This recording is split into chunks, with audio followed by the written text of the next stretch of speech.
अब लाओ लाओ, चाय तो जरूर पियेंगे। तुमने बनाई है?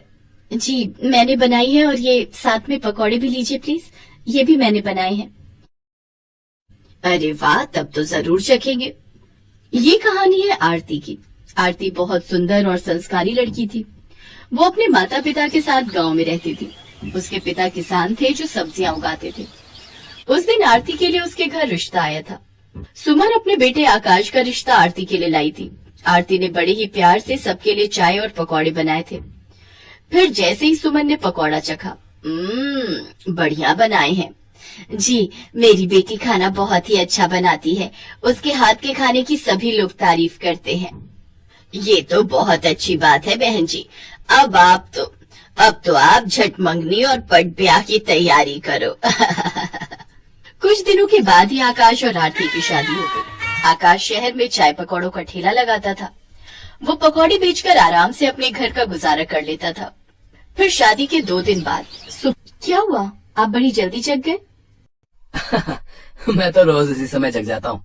सबसे पहले अपना ठेला साफ करता हूँ और फिर पकौड़ों की तैयारी करता हूँ। फिर ठेला लेकर नाश्ते के समय तक बाजार पहुँचना होता है ना। देर हो गई तो ग्राहक निकल जाएंगे अपने अपने काम पर, बिना मेरे ठेले पर नाश्ता किए। बस इसीलिए जल्दी जागना पड़ता है। और वापस कब आते हो आप? ये तो ग्राहकों के ऊपर है। जिस दिन अच्छी बिक्री हो गई उस दिन दोपहर तक आ जाता हूँ, वरना कई दिन तो शाम भी हो जाती है। ठीक है, चलिए मैं आपकी कुछ मदद करा देती हूँ। तुम क्या करोगी? जाओ सो जाओ। नहीं, आप इतना काम अकेले करेंगे और मैं सो जाऊं, ऐसा कैसे हो सकता है? इसके बाद आरती ने सबसे पहले आकाश के साथ उसका ठेला साफ करवाया। अरे वाह, सच में आज तो सारा काम बहुत जल्दी हो गया। कैसे नहीं होगा, बड़े बुजुर्ग कहते हैं ना, एक से भले दो। सही कह रही हो। वैसे आज तो जोश जोश में करा दिया, कल भी कराओगी ना मेरी मदद? हाँ क्यों नहीं, पत्नी हूँ आपकी, हर सुख दुख में हमेशा आपका साथ निभाऊंगी। आरती की बात सुनकर आकाश मुस्कुरा दिया और फिर अपना ठेला लेकर बाजार की तरफ चल दिया।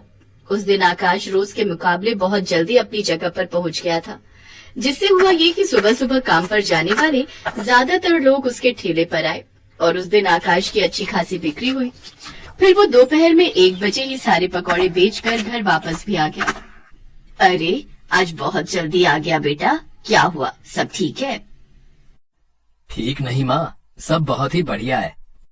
इसके बाद आकाश ने एक सांस में अपनी माँ सुमन को सारी बात बता दी, जिसे सुनकर सुमन भी बहुत खुश हुई। अब तो हर रोज आकाश और आरती सुबह जल्दी उठते और आकाश जल्दी ही अपना ठेला लेकर निकल जाता।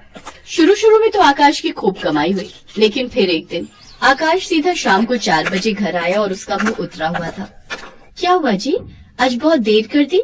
और ये क्या, ठेले पर सारा सामान तो वैसे का वैसा ही है।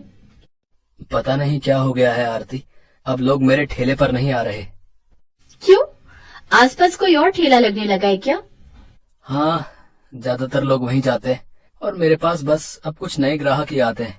पता नहीं उस नए ठेले वाले ने क्या जादू कर दिया है सब पर। अपने पति को परेशान देखकर आरती भी परेशान हो गई, लेकिन उसने ठान लिया कि वो अपने पति की परेशानी दूर करके रहेगी। ये सोचकर अगले दिन आकाश के जाने के बाद वो भी तैयार होकर बाजार की तरफ निकल पड़ी। वो सीधा आकाश के ठेले पर गई और फिर, अरे आज यहाँ आओ, बैठो, मैं तुम्हारे लिए चाय लाता हूँ। नहीं, बस एक पकौड़ा खिला दो, मैं वही खाने आई हूँ। एक क्यों, सारे खाओ। ये कहकर आकाश ने गर्मा गर्म पकौड़ों की प्लेट लगा कर दी। आरती ने खूब स्वाद लेकर वो पकौड़े खाए और फिर आरती उस नए पकौड़े वाले के पास गई जिसने आकाश के सारे ग्राहक उससे छीन लिए थे।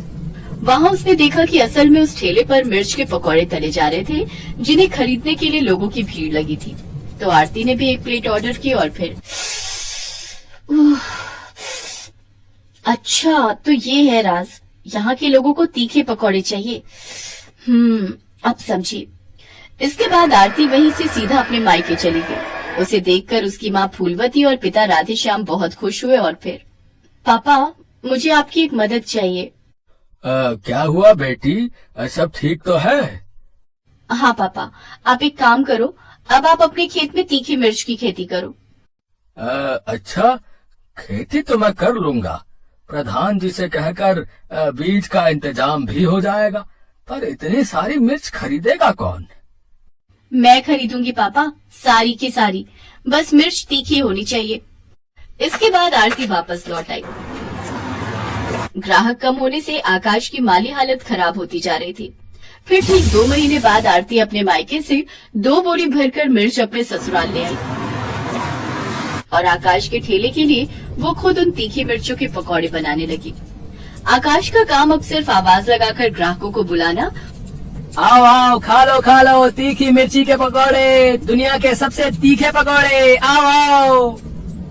आकाश की आवाज सुनकर वाकई बहुत सारे ग्राहक उसके ठेले के पास जमा हो गए और फिर देखते ही देखते ठेले पर मौजूद सारे पकौड़े बिक गए। और फिर ठीक 1 साल बाद आहा भाई, मजा आ जाता है यहाँ के पकौड़े खाकर, वाह वाह वाह वाह, आहा। दुकान पर खड़ा हर ग्राहक यही बात कर रहा था और उधर काउंटर पर, अब तुम संभालो आरती, मैं जरा गांव जाकर मिर्च ले आता हूँ। हाँ और सुनो, ये 25,000 रुपए लेते जाओ, पापा को दे देना 10 बोरे मिर्च के लिए। वैसे अपने पापा के लिए मुझे लूट तो नहीं रही हो तुम? हाँ लूट रही हूँ, अब जाओ जल्दी। भगवान करे सबको ऐसी ही लुटेरी पत्नी मिले।